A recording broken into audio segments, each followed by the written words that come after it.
lo dicho antes de publicidad, no queremos quedarnos sin el proyecto de la recuperación del río Guadalete. Queremos potenciar los posibles senderos que se pueden gestionar y crear alrededor del río, que la ciudad vuelva a mirar a su río y no a espaldas de él.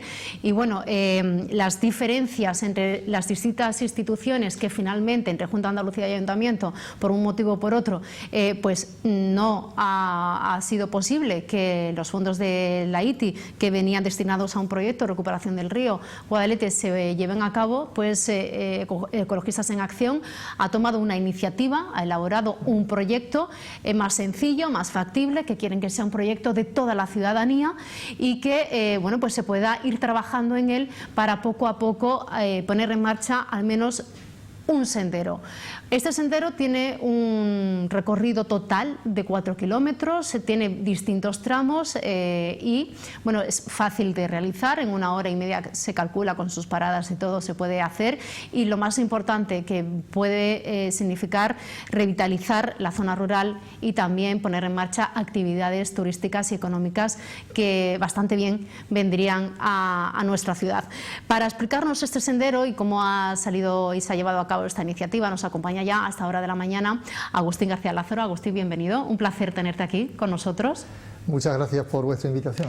Y bueno, cuéntanos un poco esta propuesta que hay sobre la mesa, que plantea Ecologistas en Acción, que habéis dicho, bueno, no podemos, tenemos que hacer algo para que este proyecto del Sendero del Río Guadalete no se quede otra vez más ahí en tierra de nadie, así que habéis puesto un documento sobre la mesa. Eso es, mira, nosotros en realidad hemos trabajado en el primitivo proyecto de sendero de la ITI desde hace 2 años atrás con las administraciones, aportando todas nuestras sugerencias, nuestras ideas. También es cierto que se nos invitó, ¿no? y nosotros hemos participado gustosamente, ¿no? Y junto a otros muchos colectivos sentimos una enorme frustración cuando a última hora el proyecto se vio frustrado, ¿no? A lo largo de esos 2 años hemos asistido a recortes, a problemas, a pegas, y en fin, que nos hacían presagiar que aquello iba a regular, pero claro, la frustración ha sido tremenda junto a otros muchos agentes tanto del entorno rural como de la ciudad, y ante eso pensábamos que había que reaccionar de alguna manera, ¿no? Este sendero, este proyecto que habéis puesto sobre la mesa, es más sencillo, pero a la vez más factible, y tiene en cuenta, bueno, o quita o deja a un lado la problemática incluso de titularidad de terrenos que podría haber en un principio. Eso es porque, en fin, hay esa frase del filósofo Schumacher de lo pequeño es hermoso, a nosotros nos alienta mucho, y aunque sabemos que muchas veces en Jerez solo gusta lo grande, pero pensábamos que el proyecto inicial, que era un proyecto de casi 20 kilómetros entre el puerto de Santa María y La Ina, un proyecto complejo que por sucesivos problemas se ha ido apartando del río, utilizando carreteras secundarias, en fin, nosotros ya en principio lo veíamos complicado, ¿no? Pero claro, nosotros hemos hecho un ejercicio práctico en el sentido de que un largo camino se empieza con un pequeño paso, y nosotros pensamos que es posible hacer ese pequeño paso con un sendero entre La Corta y Lomo Pardo, que tiene, como tú has dicho, muchas virtualidades. La primera, sobre todo, es que está exento de problemas de titularidad del terreno.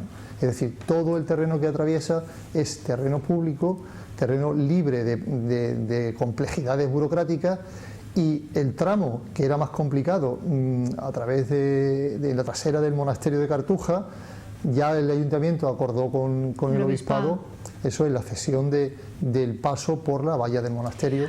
Agustín, perdona, estamos viendo en pantalla el tramo 1, que es precisamente ese que estás comentando, ¿no? Que se inicia en La Corta. Eso es, los tramos más o menos, como tú has dicho, es un sendero de 4 kilómetros, por tanto accesible para todo el mundo, pero además tiene la virtualidad de que tiene 3 tramos, el primero de 1 kilómetro, los otros 2 de 1,5 kilómetros, justo además cada uno.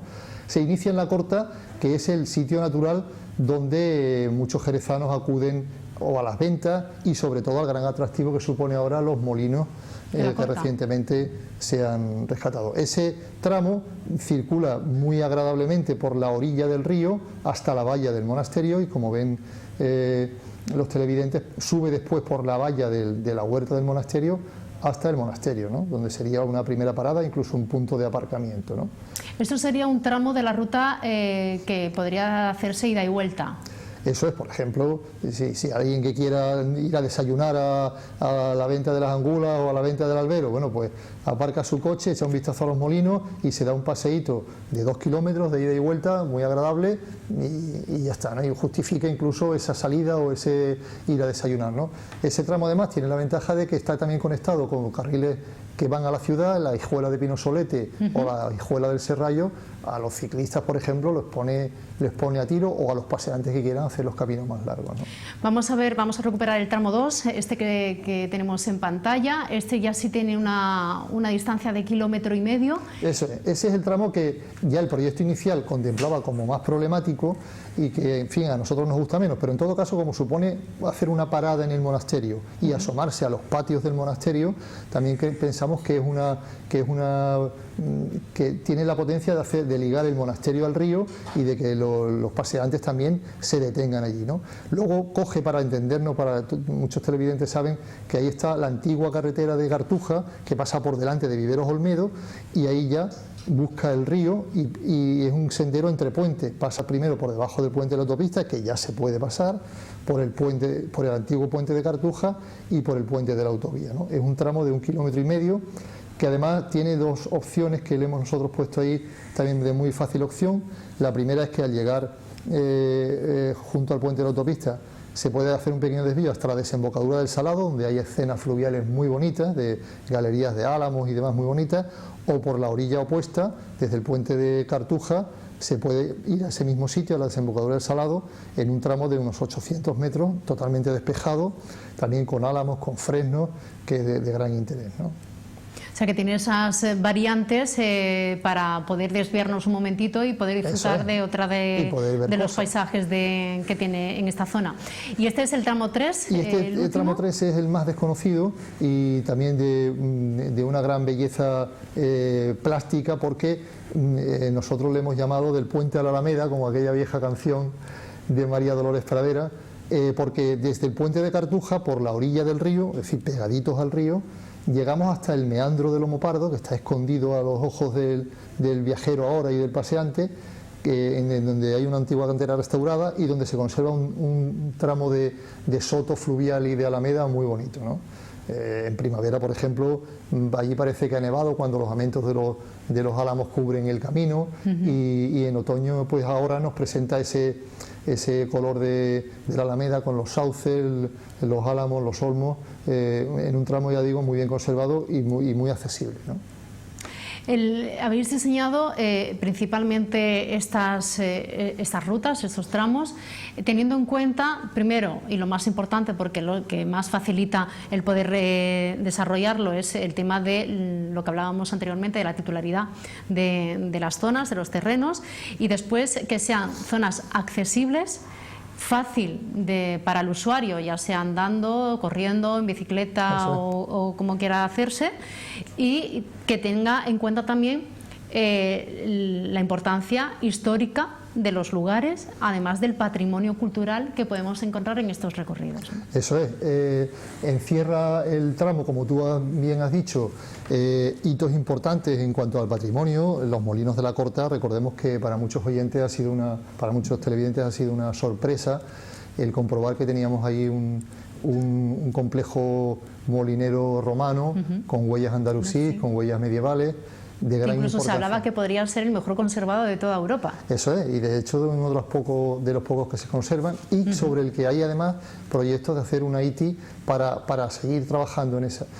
Junto a eso estaba el monasterio de Cartuja, que nosotros queremos también poner en valor. El monasterio está prácticamente cerrado, entonces el hecho de que la gente se acercara también a los patios, unos patios que contaran con elementos de interpretación, con sus paneles ligados al río, ¿no? Pues sería también muy interesante. Y después muy cerca está también la ermita de la Ina. También el puente de Cartuja como elemento patrimonial. Nosotros desde Ecologistas Nación promovimos la declaración también de bien de interés cultural en su día, ¿no? El antiguo molino de Cartuja, es decir, son elementos todos que nosotros pensamos, pero junto a esos elementos patrimoniales que están allí y que se ven, están esos elementos inmateriales ligados a nuestra historia: la pesca en el río Guadalete, los baños de la Corta, las hazañas de Diego Fernández de Herrera en los cerros de Lomo Pardo del Real, la batalla del Guadalete. La batalla del Guadalete, que hay unas descripciones muy curiosas de los viajeros románticos desde el puente de Cartuja sobre los llanos de la Ina, la llana andalusí, ¿no?, que es la Ina con sus poemas de hace 1000 años, ¿no?, que hablan de ese espacio. Todo ese conjunto de elementos inmateriales también pensamos que adornan el itinerario y hacen que el paseante no pase por cualquier lugar, sino que pase asociando ese tipo de cosas a los sitios por los que atraviesa, ¿no? Otra de las cuestiones importantes que además en este caso ecologistas, pero también otros colectivos han insistido en lo importante que es poner en marcha este proyecto aquí en el río Guadalete es el potencial turístico que pueda tener y económico en cuanto a la hora de hacer actividades deportivas. Es un río navegable en ciertos tramos, incluso se anunció en su día actividades acuáticas como piragüismo, pero eso se podía potenciar si se hace, y aparte hay que mantenerlos y facilitarlos, ¿no?, porque la materia prima está, ahora lo que hay que hacer es facilitarlo. Eso es, nosotros en el proyecto inicial contemplaba un montón de iniciativas. Nosotros en el proyecto hemos conservado al menos la posibilidad de plantear 2 embarcaderos. El embarcadero que ya está apuntado en la Corta, con incluso donde entrena, por ejemplo, el Club de Piragüismo de Sanlúcar con mucha frecuencia, y el embarcadero que a nuestra propuesta iría alojado en el estribo izquierdo del puente de Cartuja, ¿no?, frente, digamos, para entendernos, frente a la venta. Eso crea, si el itinerario tiene 4 kilómetros de largo, la lámina de agua tiene más de 6 y crea un canal precioso para pasear, con escenas fluviales de gran valor. En el meandro, por ejemplo, de la isleta, que queda oculto a los paseantes, pues el que lo haga en piragua va a disfrutar enormemente, ¿no?, un río de aguas tranquilas, con ese tipo de escenas de sotos ribereños, pues puede ser también un atractivo muy importante, ¿no? El proyecto está sobre la mesa. Ahora, ¿qué se va a hacer con estos tramos tan magníficos que hemos visto? Porque hay que presentárselo a las distintas instituciones, vais a presentarlo también a distintos colectivos, porque desde Ecologistas queréis que sea un proyecto de la ciudadanía y que todos, digamos, arrimen el hombro para un único objetivo, que es al menos poner en marcha este pequeño sendero. Pero claro, se necesita inversión en señalítica, se necesita accesibilidad por parte de bolsas de aparcamiento, y también hay un tramo, una cuestión importante que vosotros destacáis, y es que, bueno, tenemos un centro de interpretación magnífico en el Parque Santa Teresa, pero que sea accesible y esté cercano al río. Eso es, nosotros, como tú has dicho muy bien, pensamos que es un elemento dinamizador de la economía rural. Es decir, nosotros no tenemos grandes cosas, aquí no tenemos el parque de Yellowstone, pero las pequeñas cosas que tenemos sí pueden desencadenar pequeñas acciones y pequeñas empresas, ¿no? Mira, por ejemplo, las ventas rurales, las pequeñas empresas que se dedican a turismo rural, pues puede ser un elemento dinamizador. El hecho de salir una mañana a dar un paseo hace que yo haga un pequeño gasto aquí o allá y hace que me asome. Las barriadas rurales, por ejemplo, de la Corta, los Albarizones, Lomo Pardo, más adelante queremos integrar a la Ina y el Portal por las 2 puntas. Es decir, si la cosa va bien, es fácil después alargar por un lado y por otro. Pues pensamos que, ya que no tienen otra cosa, esto puede ser un tema importante. Y por eso el proyecto no lo queremos firmar como ecologistas, y de hecho no lo hemos presentado a las administraciones hasta una primera fase que justo empieza hoy. Esta tarde tenemos una por videoconferencia. Sí, ahora todos telemáticamente. Hemos convocado a un montón de grupos relacionados, y con los apoyos que consigamos y las propuestas de mejora que consigamos, lo redactaremos en 15 días, no vamos a esperar mucho más, y ya sí haremos una presentación tanto a las administraciones locales como provinciales como regionales, las competentes sobre el tema, para que esas ganas que demostraron todos cuando se zanjó el proyecto, pues se demuestren sobre el terreno con un proyecto, pensamos nosotros, que es realista, posible y sin grandes complicaciones técnicas, ¿no? A ver si es verdad. Porque además, en principio, tampoco requiere de una inversión ahora mismo muy grande para poner en marcha al menos este primer pasito, este primer sendero. Y además queremos tomarle la palabra a las propias instituciones, porque cuando dijeron que de alguna o de otra manera haremos lo que haya que hacer, dijo la Junta de Andalucía, la Diputación de Cádiz o el Ayuntamiento, que también recuerda que se peleaban unos con otros, que por tu culpa lo hemos tenido que cortar. Bueno, pues ahora, puesto que se trata de pequeñas iniciativas, remodelación de este aparcamiento, señalización del itinerario, colocación de una pasarela accesible de 200 metros para que hasta la gente... Es decir, como se trata de pequeñas iniciativas y de pequeñas cosas, se pueden cargar a pequeños presupuestos, a pequeños proyectos en plan de empleo rural, de iniciativa de... Es decir, no hay que esperar a ese gran presupuesto que haga la gran obra, sino se pueden dar pequeños pasos con pequeñas instancias desde las diferentes administraciones, ¿no? Y pensamos, de verdad, sinceramente, que si se quiere hacer como han dicho que se quería hacer, ya no hay excusa, ¿no? Además, vemos, lo hemos visto en los mapas y bueno, en la zona rural, pero es que en los senderos, hay un tramo que está en plena ciudad a través de La Teja, por ese carril de Gualcacín que se recuperó y que además tanto tránsito tiene por parte de gente que corre, que va en bicicleta, que es accesible, que está muy cerca de nosotros, que ahora que no podemos salir de nuestro municipio y que decimos, bueno, hay que ver, qué lástima que no hemos podido ir a la Sierra de este puente. Oye, pero es que tenemos una zona rural muy amplia, tenemos esa suerte aquí en Jerez, qué lástima que no se potencien. Totalmente, lo que tú has dicho, el sendero del Canal de la Teja, que afortunadamente se usa mucho y más que se usaría si estuviera conectado con el río, o el sendero de Pino Solete, que se arregló en paralelo y que ya se está tardando 5 años en plantar arbolado en sus orillas, es decir, inversiones sencillas, fáciles de ejecutar y que nos van a perdonar, pero que de Despeñaperros para arriba lo encontramos en cualquier pequeña ciudad o en cualquier sitio al que uno va, ¿no? Es decir, aquí tenemos sinceramente un cierto desdén y una desidia poco comprensible, ¿no? Además, una vez que presentéis este proyecto a las instituciones, también queréis presentarlo a otros colectivos, ¿no? No, antes. La idea es que antes, para que el proyecto no sea un proyecto de ecologistas, sino sea un proyecto de la sociedad civil, de grupos, por ejemplo, de las delegaciones de las barriadas rurales con las que ya hemos contactado también, de estos colectivos senderistas, ciclistas, piragüistas, y de movimientos vecinales. Es decir, hemos hecho un importante contacto de gente que pensemos que pueda refrendar el proyecto, y es entonces, ya te digo, dentro de unos 15 días más o menos, cuando queremos presentar con esas sugerencias que vamos a recoger, que ya hemos recogido alguna, por cierto, a las administraciones.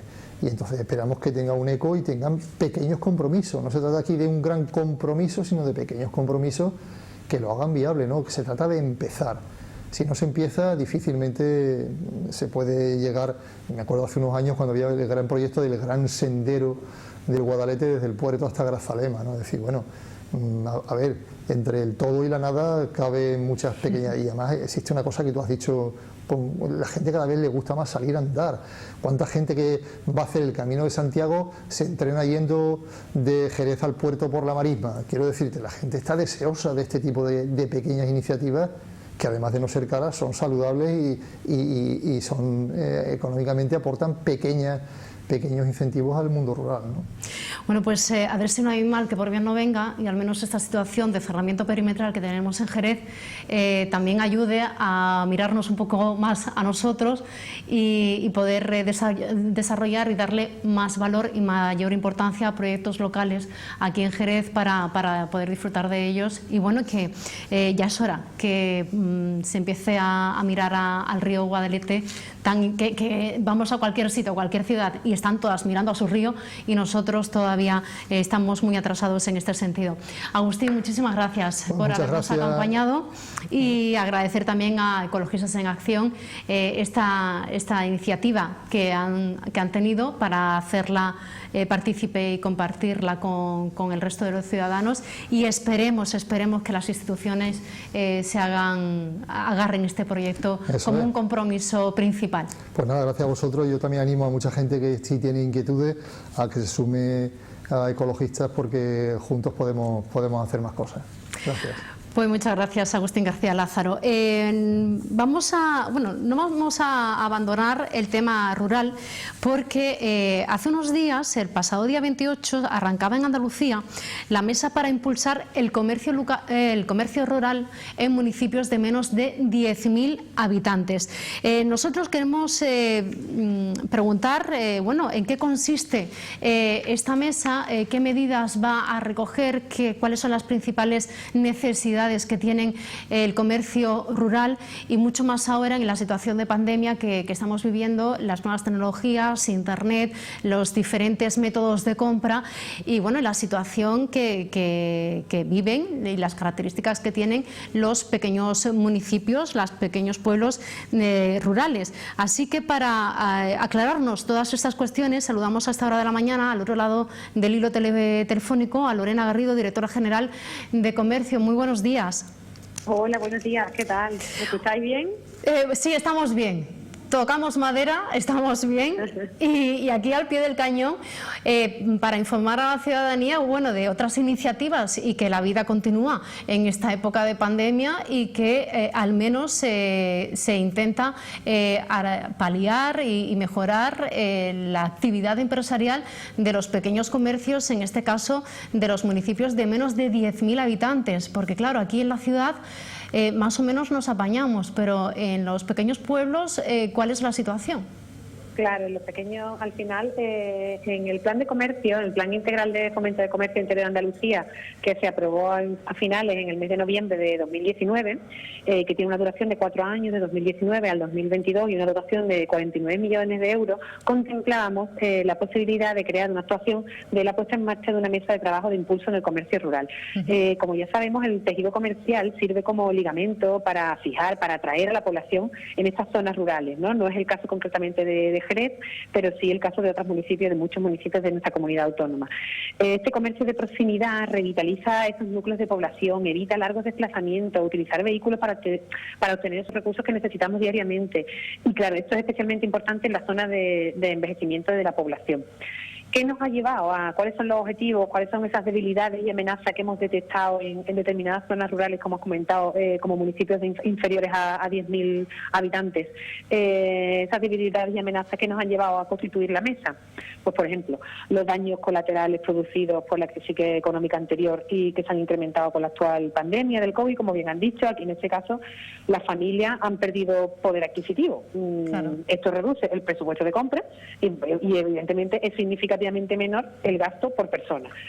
Eso igual, además, que hace que al final la persona, el factor que predomina en la compra es el precio, mientras que hay otros factores como el trato humano, la confianza con el comerciante, la singularidad de ese producto, cuentan con un menor peso. Por lo tanto, el comercio de proximidad se ve dañado aún más que otro tipo de comercio, ¿no?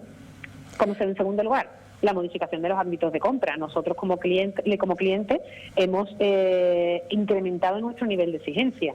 Queremos facilidades de pago, queremos posibilidad de cambiar el producto adquirido, y al final esto también es un factor en contra de ese pequeño comercio, ¿no?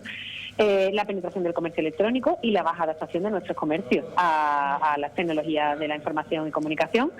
La escasa capacidad de adaptación de ese pequeño comercio, muchas veces son de nuestro sector comercial, el 99% son pymes y el 49% son micropymes, es decir, personas con una pyme pequeña, o sea, regeneradas por una sola persona, ¿no?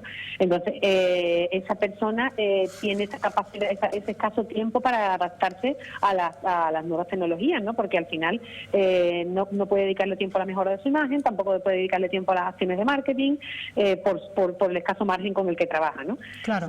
Luego, la dificultad para asociarse de manera eficaz. en las zonas rurales es complicado que los pequeños comerciantes constituyan, hagan realmente un núcleo de presión o un núcleo de apoyo sin el apoyo de una entidad externa o una agrupación con perspectiva de mejorar esa actividad, ¿no? También la dispersión y el envejecimiento de la población. Eso se da no solo en los espacios rurales, también se da en los centros de las ciudades.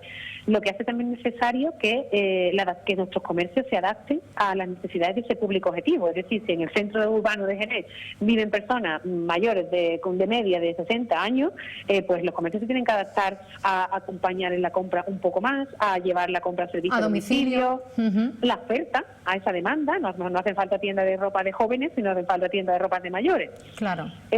También el bajo nivel de formación del comerciante, se debe potenciar esa formación. También el relevo generacional y también el desconocimiento de la situación real de la estructura comercial, muchas veces de los datos de locales vacíos, no lo tenemos ni demás. Directora, Entonces, además, ¿sí? disculpe, en esta medida, en este proyecto, incluyen ustedes también el tema de los mercadillos, que se produce mucho en muchos pueblos también de la Sierra de Cádiz. Estos también se incluyen en estas medidas que ustedes están trabajando. Sí.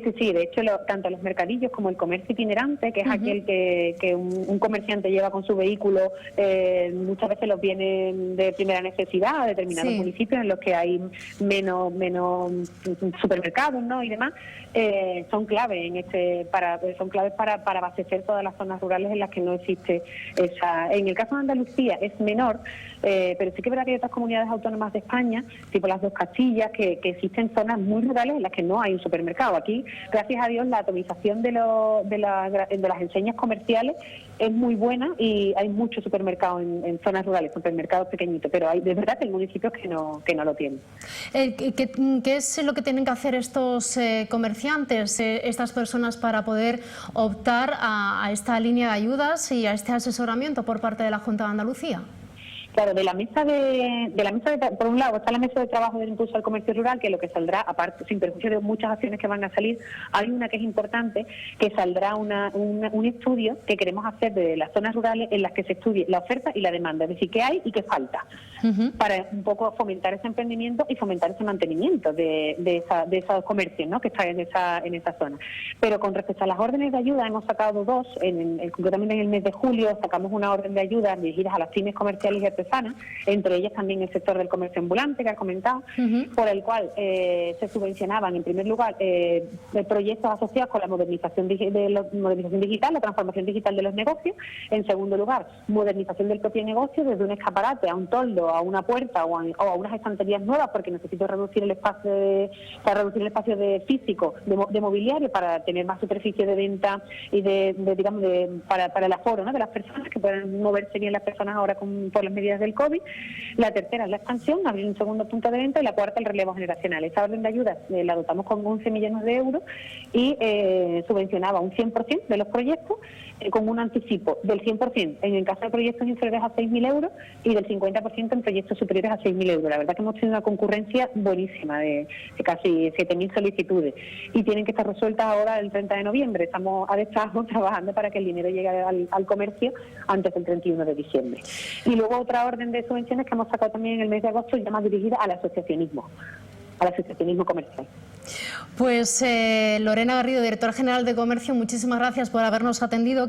Nos parecía muy interesante estas medidas de apoyo al comercio rural, sobre todo también, no es el caso de Jerez, pero sí de muchos pueblos de la Sierra de Cádiz, pueblos colindantes a los que los jerezanos vamos mucho. Y bueno, pues teniendo en cuenta también que el Distrito Sanitario de la Sierra de Cádiz está también encerrado perimetralmente, pues nos parecía muy importante que se prestar atención a la situación de estos comerciantes de estos pequeños pueblos que, bueno, aquí en la provincia son varios, desde el Gastor, Zahara, Benamahoma, en fin, muchos municipios que también sus comerciantes pues estarán muy atentos a esta línea que han lanzado por parte de la Consejería. Muchísimas gracias por habernos atendido.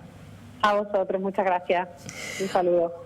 Bueno, pues ya lo saben, y es que bueno, hay que mirar a todos sitios, hay que tener en cuenta la situación de muchas personas, porque los comercios lo están pasando ahora no en el mejor momento, y bueno, pues si eso pasa en las ciudades, imagínense también la situación de los pequeños pueblos.